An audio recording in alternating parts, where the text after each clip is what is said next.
Someone bumps directly into your shoulder on a crowded street, and before your brain even processes the impact, one word slips out of your mouth. Sorry.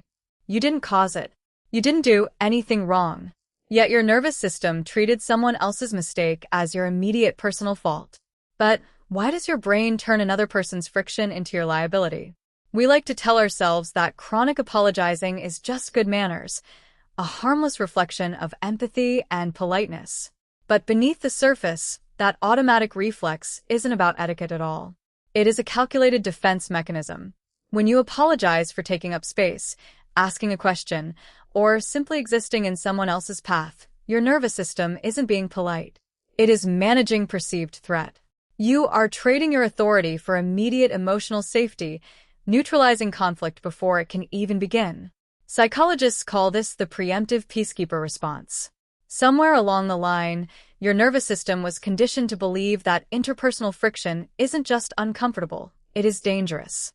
If you grew up in an environment where unpredictability, criticism, or silent withdrawal followed minor mistakes, you learned that harmony was entirely your responsibility to maintain. So you developed a microshield, apologizing instantly to disarm potential hostility before it even begins. Your brain treats everyday social friction like an existential crisis, reflexively volunteering to take the blame just to keep the emotional environment safe. But this quiet survival strategy carries an invisible, accumulating cost. Every time you swallow blame that isn't yours, you send an unspoken message to your subconscious. My presence is an imposition.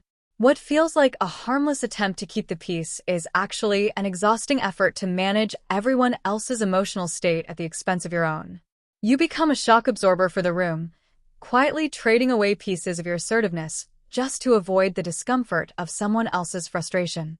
Over time, that constant emotional management erodes your self-worth. You stop seeing yourself as an equal participant in social spaces and start viewing yourself as an obstacle to be excused. Here is the bitter paradox of the peacekeeper reflex. By trying to make yourself safe, you unintentionally make yourself invisible. When you habitually take the fall for friction you didn't cause, you train the people around you to treat your boundaries as negotiable.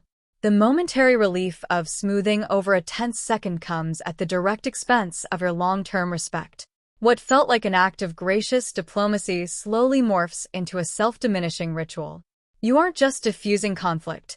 You are actively conditioning others to believe that when things go wrong, you are the default person to blame.